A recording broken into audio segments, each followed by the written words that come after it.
عن النعمان بن بشیر قال قال رسول اللہ صلی اللہ علیہ وسلم الذين يذكرون من جلال الله من تسبیحہ وتحمیدہ وتکبیرہ وتہلیلہ يتعاطفن حول العرش لہن دوی كدوی النحل يذكرن بصاحبهن الا يحب احدكم الا يزال له عند الله شيء يذكر به رواه احمد والحاکم وقال صحیح الاسناد وقال الذهبي وقال موسى بن سالم قال ابو حاتم منکر الحدیث ولفظ الحاکم كدوی النحل يقولن لصاحبهن واخرجه بسند آخر وصححه على شرط مسلم واقر عليه الذهبي وفيه كدوي النحل يذكرن بصاحبهن۔ حضور اقدس صلی اللہ تعالیٰ علیہ وسلم کا ارشاد ہے کہ جو لوگ اللہ تعالیٰ کی بڑائی بیان کرتے ہیں، یعنی سبحان اللہ، الحمدللہ، اللہ اکبر، لا الہ الا اللہ پڑھتے ہیں، تو یہ کلمات عرش کے چاروں طرف گشت لگاتے ہیں کہ ان کے لیے ہلکی سی آواز بنبناہٹ ہوتی ہے اور اپنے پڑھنے والے کا تذکرہ کرتے ہیں، کیا تم یہ نہیں چاہتے کہ کوئی تمہارا تذکرہ کرنے والا اللہ کے پاس موجود ہو جو تمہارا ذکر خیر کرتا رہے۔ حضور صلی اللہ تعالیٰ علیہ وسلم ارشاد یم لوگ خدا سن بڑے شاہ بیان کرائیں، یعنی تریم کلمہ شاہ پڑھا سبحان اللہ، الحمدللہ، لا الہ الا اللہ، اللہ اکبر، تو یم کلمات عرشک چپوس آسان تہن سن خطر تہنس آسان اخ ہلکہ آواز، تم چھو پنن پرن والن پرن وول آسان تہند تذکر کران، تہ مز چھنا کانٛہہ یہ یژھان کہ تہند ذکر گژھِ، تہند ذکر گژھِ گژھن، بیٚیہِ کانٛہہ گژھِ تہند ذکر کرن وول اللہ تعالیٰ سے موجود آسن یس تہند ذکر خیر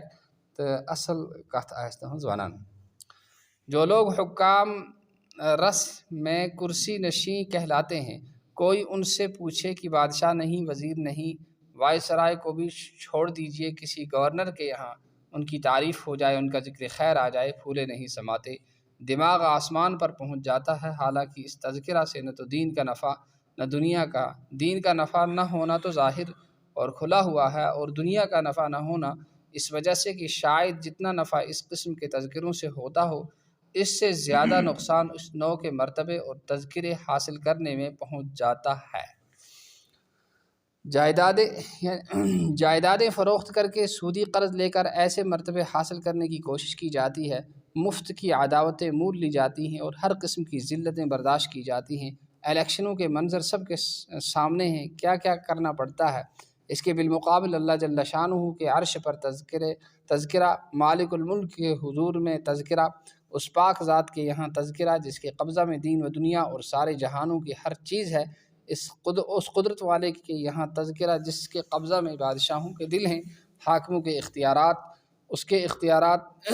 کے اختیار میں ہیں، نفع اور نقصان کا واحد مالک وہی ہے۔ سارے جہان کے تمام آدمی حاکم و محکوم، بادشاہ و رعایا کسی کو نقصان پہنچانا چاہیں اور وہ مالک الملک نہ چاہے تو کوئی بال بینکا نہیں کر سکتا۔ ساری مخلوق کسی کو نفع پہنچانا چاہے اور اس کی رضا نہ ہو تو ایک قطرہ پانی کا نہیں پلا سکتی۔ ایسی پاک ذات کے یہاں اپنا ذکر خیر ہو، کوئی دولت دنیا کی اس کا مقابلہ نہیں کر سکتی، کوئی عزت دنیا کی خواہ کتنی ہی بڑی ہو جائے اس کی برابر نہیں ہو سکتی، نہیں، ہرگز نہیں، اور اس کے مقابلہ میں دنیا کی کسی عزت کو اگر وقی سمجھا جائے تو کیا اپنے اوپر ظلم نہیں ہے۔ یعنی اس چیزاں کہ بڑس کس منسٹرس نش گھر لوگ کیا یمن عادت زشرک لیڈر بننک یا پارٹین ست روزنک، تم یسان کہ سون ذکر گھس کس پارٹی لیڈرس نش، کس وزیرس نش، گورنر نش، زشر تم ات پہ خوش گھر، تمن کیا ملان، کھانا نفع ملان، نہ دنیاوی نہ دینک نفع ملان۔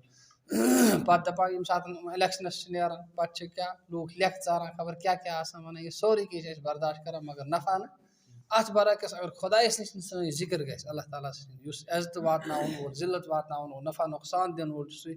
یہ کۭژاہ خوش قسمتی چھ انسان۔ لہذا من تصویر گژھِ پابندی کریں، تریم کلمہ ونان صبح شام گژھِ پرن، یہ گژھِ پرن ہتہِ ہتہِ لٹہِ، اگر اللہ تعالیٰ توفیق کرِ امہِ کھۄتہٕ زیادٕ گژھِ